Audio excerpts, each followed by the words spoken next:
Hi అండి, welcome to my channel frankly talks.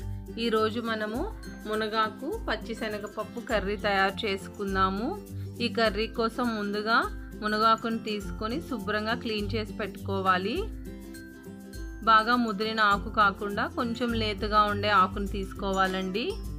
ఇలా clean చేసుకొని శుభ్రంగా కడిగి ఒక జల్లీల్లో వేసి పక్కన పెట్టుకోవాలి. తర్వాత ఒక గ్లాసు శనగపప్పును తీసుకొని శుభ్రంగా కడిగి ఒక గంట సేపు నానబెట్టుకోవాలి. ఇలా నానబెట్టుకున్న పచ్చిశనగపప్పును కుక్కర్లో వేసుకొని ఒక గ్లాస్ వాటర్ వేసి 2 విజిల్స్ మనం హై ఫ్లేమ్లో పెట్టుకోవాలండి. అప్పుడు మనకి శనగపప్పు పొడి పొడిగా చక్కగా ఉడుకుతుంది.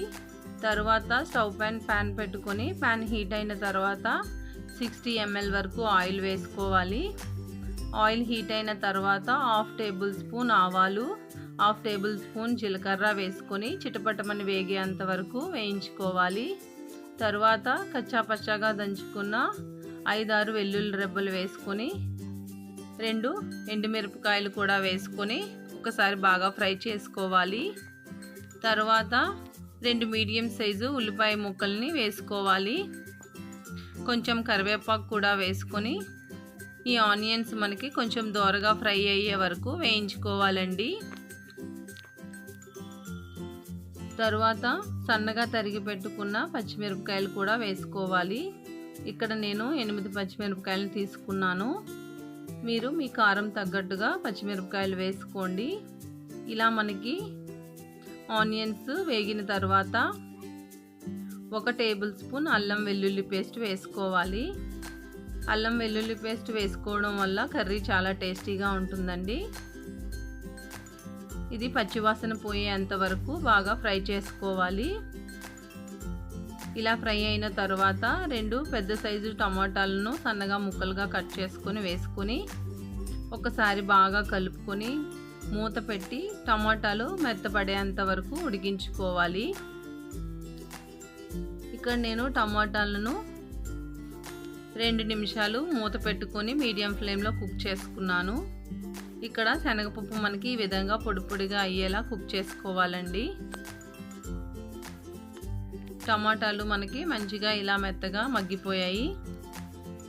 ఒకసారి బాగా కలుపుకొని ఇప్పుడు ఇందులో మనకి కర్రీకి కావాల్సిన మసాలాలు వేసుకుందాము. 1.5 టేబుల్ స్పూన్ కారం, 1 టేబుల్ స్పూన్ ధనియాల పొడి, 1/2 టేబుల్ స్పూన్ జీలకర్ర పొడి,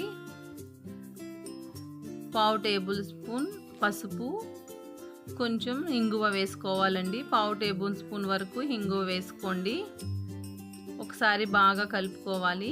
ఈ మసాలాలంతా కలిసేలాగా బాగా కలుపుకొని ఇందులో ఒక 1/2 గ్లాస్ వాటర్ వేసుకొని మీడియం ఫ్లేమ్లో 1 నిమిషం కుక్ చేసుకుంటే సరిపోతుందండి. మసాలాలంతా బాగా కలిసి మంచిగా ఉడుకుతుంది.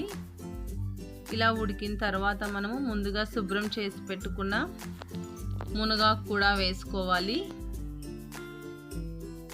మునగాకు వేసుకొని ఒక్కసారి మనం కర్రీ అంతా బాగా కలుపుకోవాలండి.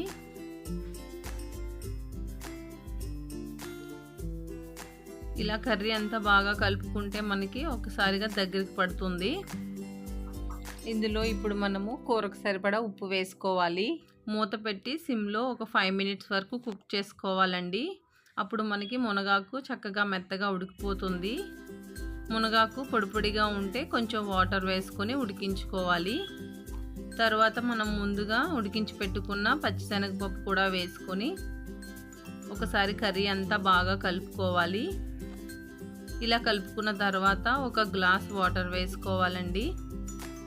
1 గ్లాస్ వాటర్ వేసుకొని ఒకసారి కూర అంతా బాగా కలుపుకొని ఇప్పుడు కూర పైన మూత పెట్టి మీడియం ఫ్లేమ్లో 3 మినిట్స్ కుక్ చేసుకుంటే మనకి కూర మంచిగా ఇలా దగ్గరికి ముద్దలా తయారవుతుందండి.